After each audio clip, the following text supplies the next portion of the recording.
Hello दोस्तों। तो आज का जो हमारा लेक्चर होने वाला है वो है ऑर्गेनिक केमिस्ट्री के ऊपर। ऑर्गेनिक केमिस्ट्री ऑर्गेनिक केमिस्ट्री जैसा कि हम लोग जानते हैं कि ऑर्गेनिक केमिस्ट्री जो है मेनली ऑर्गेनिक कंपाउंड्स के ऊपर बेस्ड है। जैसे हमारा टूथपेस्ट हो गया वगैरह वगैरह, कुछ भी यूरिया हो गया, ये सब ऑर्गेनिक कंपाउंड्स हैं जो कि ऑर्गेनिक कंपाउंड्स के ऊपर बेस्ड है ऑर्गेनिक केमिस्ट्री। ये हमारा लेक्चर नंबर फर्स्ट है। लेक्चर नंबर सेकंड भी आएगा हमारा, अगली वीडियो के लिए वेट कीजिए। ये हमारा फर्स्ट लेक्चर है, तो हम इसमें ऑर्गेनिक केमिस्ट्री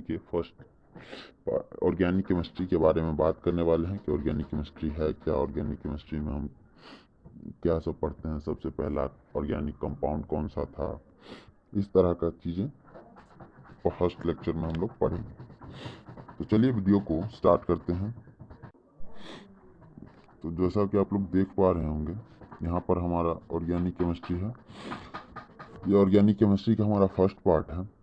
तो हम ऑर्गेनिक केमिस्ट्री का डेफिनेशन देखते हैं। ऑर्गेनिक केमिस्ट्री का डेफिनेशन, तो ऑर्गेनिक केमिस्ट्री का जो डेफिनेशन होता है वो होता है branch of chemistry which deals with the study of organic compounds. मतलब ऑर्गेनिक केमिस्ट्री जो है, केमिस्ट्री का एक ब्रांच है जो कि ऑर्गेनिक कंपाउंड्स के ऊपर बेस्ड है। मतलब ऑर्गेनिक कंपाउंड्स की जो हम स्टडी करते हैं वही होता है ऑर्गेनिक केमिस्ट्री। चलिए अब हम ये जानते हैं कि ऑर्गेनिक कंपाउंड्स क्या होते हैं। ऑर्गेनिक कंपाउंड्स का सबसे पहला जो टर्म था, डेफिनेशन था, वो क्या था और वो किन्होंने दिया था। तो देखिए यहाँ पर ऑर्गेनिक कंपाउंड्स है। ऑर्गेनिक कंपाउंड्स का जो सबसे पहला डेफिनेशन था वो बर्जेलियस के द्वारा दिया गया था, given by Berzelius and was stated as, और इस तरह से है कि ऑर्गेनिक कंपाउंड्स जो हैं वो मैन मेड नहीं है। ऑर्गेनिक कंपाउंड्स मैन मेड नहीं है, मतलब इसको मनुष्य नहीं बना सकता है, उन्होंने ये कहा था। फिर था कि these are synthesized in livings automatically by a force called vital force.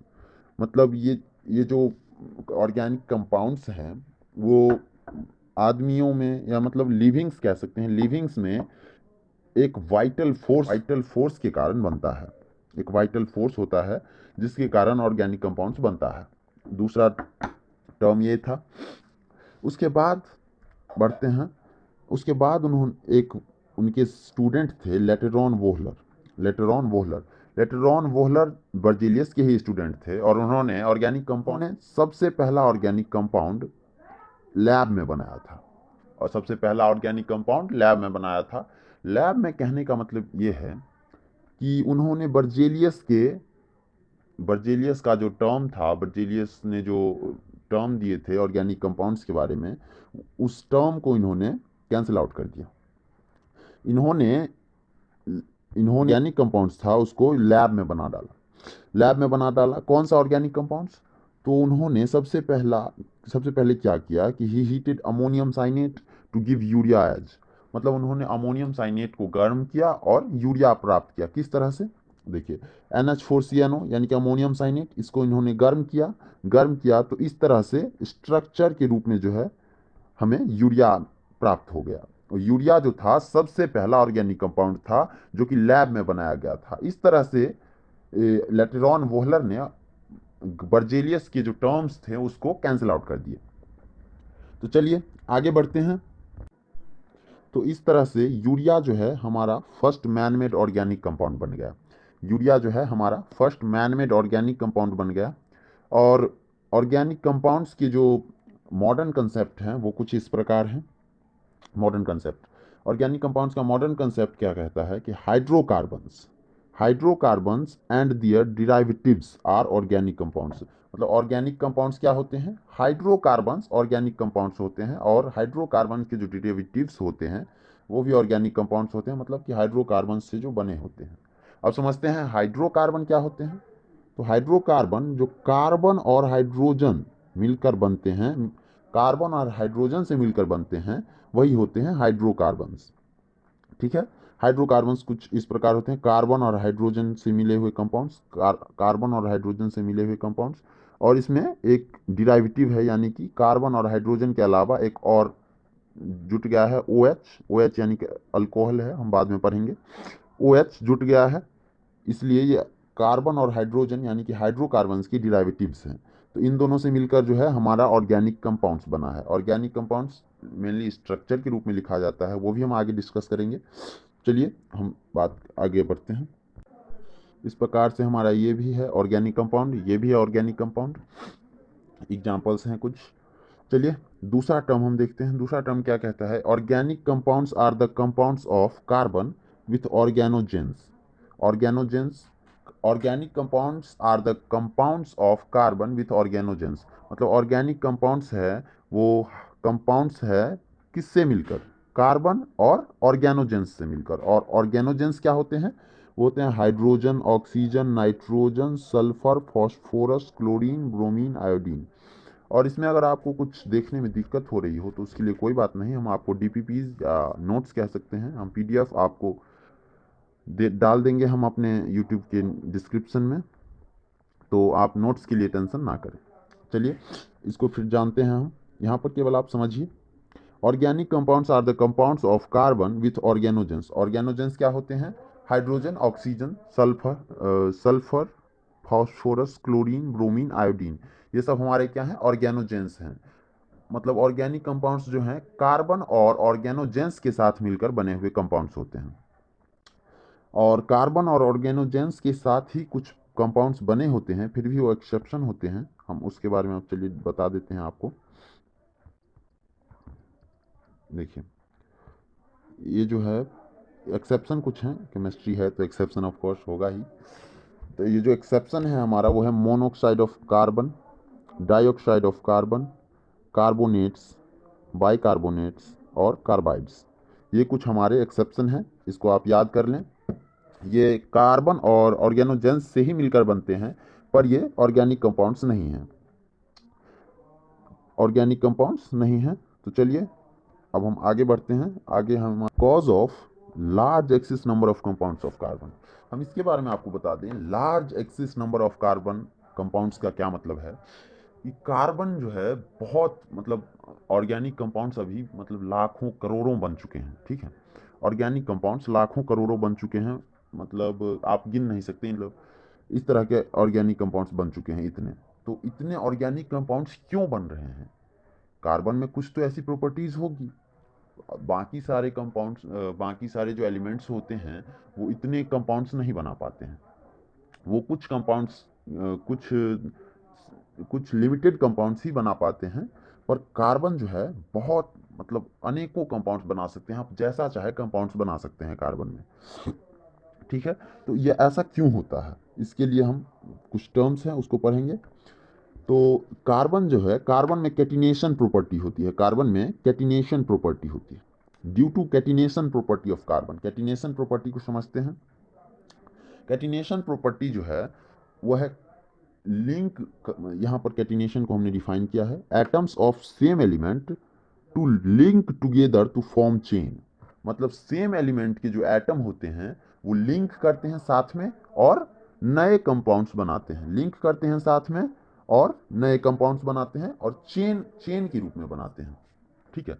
तो कार्बन के कैटिनेशन प्रॉपर्टी होती है, कार्बन में, कार्बन के पास कैटिनेशन प्रॉपर्टी होती है जिसके साथ वो अपने ही एटम्स को, कार्बन खुद के एटम्स को जितना चाहे ज्वाइन करके और जितना चाहे ज्वाइन कर सकती है कार्बन और चेन के रूप में बना सकते हैं कुछ इस प्रकार से, कार्बन कार्बन कार्बन, कुछ इस प्रकार से कार्बन जितना चाहे इधर भी ज्वाइन कर सकती है, इधर भी, इधर भी, इधर भी, इधर भी, जितना चाहे कार्बन ज्वाइन कर सकती है, यहाँ यहाँ यहाँ, फिर इसमें भी कार्बन ज्वाइंट हो सकता है।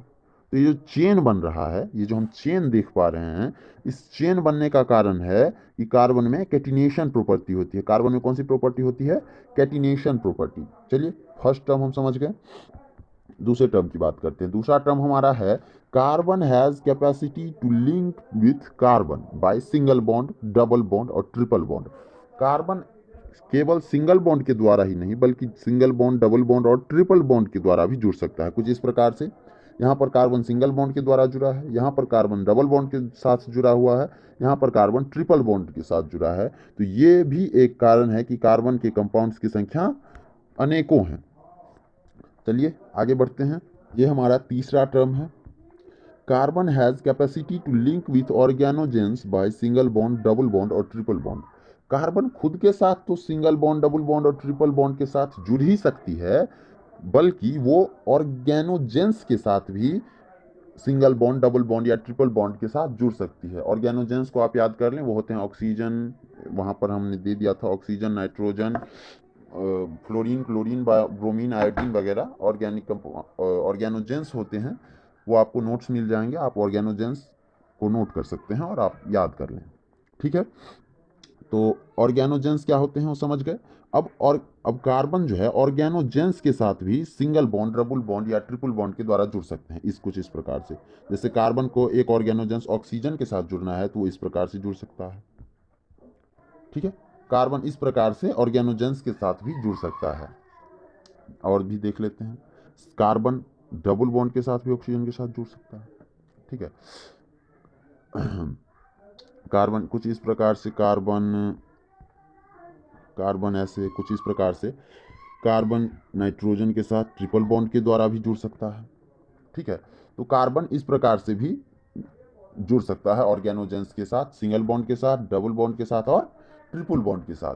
तो हमने ये जान लिया कि कार्बन ऑर्गेनोजेंस के साथ भी सिंगल बॉन्ड, डबल बॉन्ड और ट्रिपल बॉन्ड के द्वारा जुड़ सकता है। तो इससे हमें पता चलता है कि कार्बन जो है वो सिंगल बॉन्ड, वो मतलब एक लार्ज एक्सेस नंबर होता है कार्बन का, इस ये भी एक कारण होता है। ठीक है, चलिए हम अगली प्रॉपर्टीज़ के बारे में बात करते हैं। इस प्रकार से कार्बन हाइड्रोजन के साथ सिंगल बॉन्ड के साथ, कार्बन ऑक्सीजन के साथ डबल बॉन्ड के साथ, कार्बन नाइट्रोजन के साथ ट्रिपल बॉन्ड के साथ भी जुड़ सकती है। चौथे टर्म की हम बात करते हैं। चौथा टर्म हमारा है carbon has capacity to form stable straight chain, branched chain और रिंग चेन। कार्बन के पास स्टेबल स्ट्रेट चेन बनाने की भी प्रॉपर्टी होती है, ब्रांच चेन बनाने की भी प्रॉपर्टी होती है और रिंग चेन भी बनाने की प्रॉपर्टी होती है। तो हम बात करते हैं कि ब्रांच चेन क्या होता है, रिंग चेन क्या होता है और स्ट्रेट चेन क्या होता है। तो देखिए यहाँ पर ये जो है कार्बन सी स्ट्रेट में जुड़ा है, कार्बन के ना कोई ब्रांच है, कार्बन से कोई ब्रांच नहीं निकला हुआ है, ये स्ट्रेट लाइन में जुड़ा हुआ है। तो ये है हमारा स्ट्रेट चेन, कार्बन का ये स्ट्रेट चेन हुआ। ठीक है, फिर देखिए यहाँ पर जो है कार्बन ब्रांच्ड चेन के द्वारा जुड़ा है। ब्रांच चेन कैसे वो देखते हैं। यहाँ पर तो चार कार्बन सीधे स्ट्रेट में जुड़े हुए हैं, बट यहाँ पर एक ब्रांच निकला हुआ है। ठीक है, यहाँ पर एक कार्बन का ब्रांच निकला हुआ है, उस ये जो है ब्रांच है कार्बन का। तो इस प्रकार से कार्बन ब्रांच्ड चेन के द्वारा भी जुड़ सकता है। ठीक है, अब बात करते हैं रिंग चेन की। रिंग चेन क्या होता है, देखिए यहाँ पर जो कार्बन है वो कुछ इस प्रकार से रिंग में जुड़ा हुआ है। ठीक है, कार्बन जो है कुछ इस प्रकार से रिंग में जुड़ा हुआ है, का एक कार्बन यहाँ, एक कार्बन यहाँ, एक कार्बन यहाँ, एक कार्बन यहाँ, मतलब बंद हो गया है, ये रिंग की तरफ जुड़ा हुआ है। ठीक है, तो कार्बन इस तरह से भी जुड़ सकता है। ये भी एक प्रॉपर्टी है कि कार्बन की संख्या बहुत ज़्यादा होती है। हमारा पांचवा जो टर्म है वो है होमोलॉजी, ड्यू टू होमोलॉजी, मतलब होमोलॉजी के कारण भी कार्बन की संख्या बहुत ज़्यादा होती है। और छठा जो हमारा टर्म है ड्यू टू आइसोमेरिज्म, आइसोमेरिज्म के कारण भी कार्बन की संख्या बहुत ज़्यादा होती है। अब होमोलॉजी और आइसोमेरिज्म को हम आगे के वीडियोस में डिस्कस करेंगे, अभी ये एक टॉपिक ही है आइसोमेरिज्म, तो हम इसके बारे में ब्रीफ में आगे डिस्कस करेंगे। यहाँ पर आप ये समझ लें कि ड्यू टू होमोलॉजी और ड्यू टू आइसोमेरिज्म के कारण कार्बन की संख्या बहुत ज़्यादा होती है। ठीक है, हमारा एक टर्म है सातवां term due to tetravalency of carbon. Carbon के पास टेट्रावैलेंसी होता है।